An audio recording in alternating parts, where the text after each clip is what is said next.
everyone. On one of my last videos I upgraded the CPU on my old Asus desktop.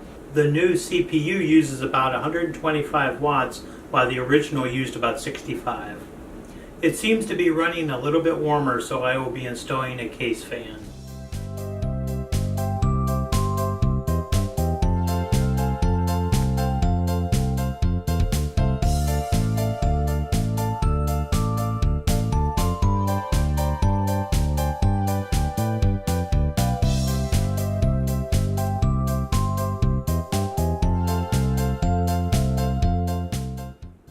First, I'm going to measure the mounting holes vertically from the center of the hole.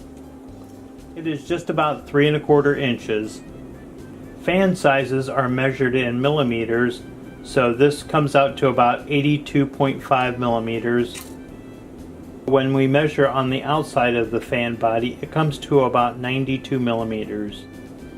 I have already purchased a good quality fan for about $12. On the side of the fan we have arrows indicating the airflow direction and rotation. I have already inserted the rubber mounting fasteners to each corner hole. This will help reduce vibrations and fan sounds.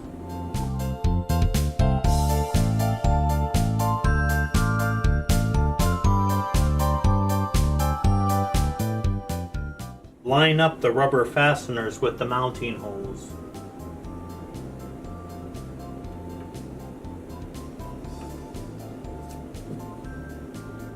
I will gently pull the rubber fastener through, making sure they are firmly in place.